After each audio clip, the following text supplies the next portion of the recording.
Hi friends, நாகினியின் பயணம். போன எபிசோட்ல ஹீரோக்கு அப்படி என்ன கனவு அடிக்கடி வருதுன்னு, நம்ம ஹீரோவும் ஹீரோயினும் மீட் பண்ணிக்கிட்டாங்களான்னு கேட்டு தெரிஞ்சுக்க தயாரா இருக்கீங்களா? வாங்க கதைக்குள்ள போகலாம்.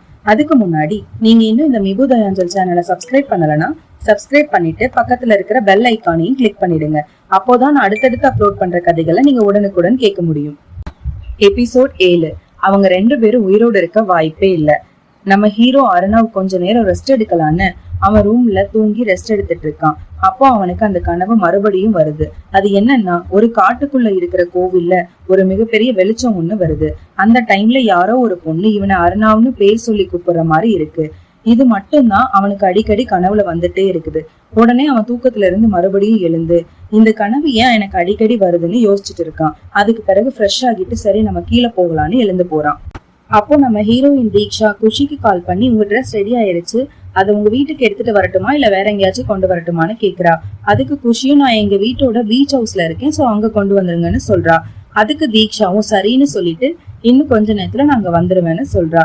அதுக்கு குஷியும் சரி வாங்கன்னு சொல்லிட்டு போனை கட் பண்றா. உடனே தீக்ஷாவும் அவளோட ஸ்கூட்டி எடுத்துட்டு அந்த அட்ரஸ்க்கு கிளம்பி போயிட்டு இருக்கா. அந்த பீச் ஹவுஸ்ல குஷி, ராகவ், ரேஷ்மா மற்றும் அவங்க சில ஃப்ரெண்ட்ஸ் எல்லாரும் பார்ட்டி பண்ணிட்டு இருக்காங்க. அந்த பார்ட்டியில தான் இருந்து ரேஷ்மா குஷி கிட்ட உங்க அண்ணன் எப்போ இந்த பார்ட்டிக்கு வருவான்னு கேக்குறா. அதுக்கு குஷியும் ஆஹா எங்க அண்ணனை பார்க்காம முன்னால இருக்க முடியலையான்னு கேட்டு கிண்டல் பண்றா.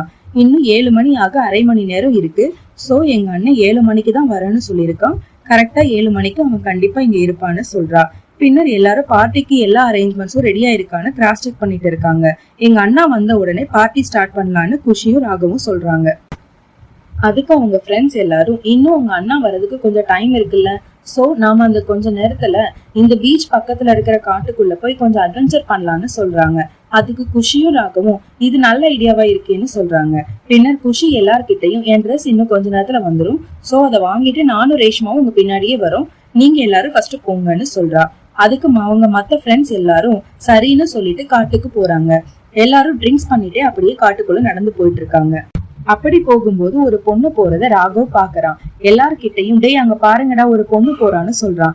எல்லாரும் பார்த்துட்டு அந்த பொண்ணு கிட்ட போய் கலாட்டா பண்றாங்க. அவளும் என்னை விடுங்க நான் போகணும்னு கத்துறா.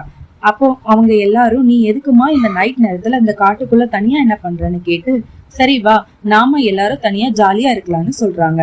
அதுக்கு அந்த பொண்ணு இங்க நான் எங்க அப்பாவை தேடிதான் வந்தேன்னு சொல்றா. அப்படியே அவகிட்ட அவங்க எல்லாரும் கலாட்டா பண்ணும்போது கொஞ்ச நேரத்துல ஒரு வயதான அங்கிள் அவ என்னோட பொண்ணுதான் அவளை விடுங்கன்னு ஓடி வரான். ஓடி வந்து அப்படியே ராகவ அடிச்சிடுறான். உடனே அந்த பொண்ணு அப்பா உங்களுக்கு ஒண்ணு இல்லையேன்னு கேக்குறா. அதுக்கு அவரும் எனக்கு ஒண்ணு இல்லம்மான்னு சொல்றான். ராகவும் மத்த ஃப்ரெண்ட்ஸ் 4 பேரும் டேய் இங்க பாருங்கடா அப்பா பொண்ணு சென்டிமெண்ட் சீன்லாம் இங்க நடக்குதுன்னு சொல்லிட்டு இருக்காங்க. அப்போ ராகவ் வந்து நீ என்னையே அடிக்கிறியான்னு அவனை திருப்பி அடிக்கிறான். பின்னர் எல்லாரும் சேர்ந்து அவனை அப்படியே அடிக்கிறாங்க.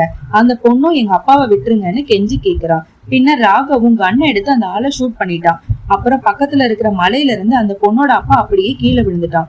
அந்த பொண்ணும் அப்பான்னு அழுதுகிட்டே நான் உங்க யாரையும் சும்மா விட மாட்டேன்னு சொல்லிட்டு அவளும் கீழே விழுந்துட்டா. டேய் என்னடா பண்றது அவனோட ஃப்ரெண்ட்ஸ் எல்லாம் கேக்குறாங்க. ஒண்ணும் இல்லடா 2 பேரும் இந்த மலையில இருந்து கீழே விழுந்துட்டாங்க, சோ 2 பேரும் கண்டிப்பா உயிரோடு இருக்க வாய்ப்பே இல்ல.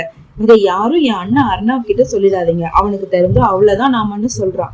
அப்படியே எல்லாரும் அந்த மலையில இருந்து எட்டி பாக்குறாங்க. கீழே விழுந்த அந்த பையன் அந்த பொண்ணோட அப்பா இல்ல, அவனும் ஒரு இளம் வயசு பையன்தான். அந்த பொண்ணும் அவன் கீழே விழுந்த பிறகு அவனோட காயத்தை சரி பண்ண அவனுக்கு உதவுறா. அப்போதான் அந்த பையன் அவகிட்ட சொல்றான் நல்ல வேலையா நாம யாருன்னு அவங்க யாரும் கண்டுபிடிக்கலன்னு சொல்றான். அதுக்கு அந்த பொண்ணு நீ நினைச்சிருந்தா அவங்க யாரையும் சும்மா விட்டுருக்க மாட்ட, ஆனா ஏன் நீ அவங்க யாரையும் ஒண்ணு பண்ணலன்னு கேக்குறா. அதுக்கு அந்த பையன் நாம எதுக்காக இந்த இடத்துக்கு வந்திருக்கோமோ அந்த காரியம் முடியாம நாம யாருன்னு யாருக்கும் தெரியக்கூடாதுன்னு சொல்றா. அதுக்கு அவளும் சரின்னு சொல்றா. அந்த காரியம் என்னன்னு இவங்க 2 பேரும் யாருன்னு நெக்ஸ்ட் எபிசோட்ல கேட்டு தெரிஞ்சுக்கலாம். அது வரைக்கும் பை பை ஃப்ரெண்ட்ஸ்.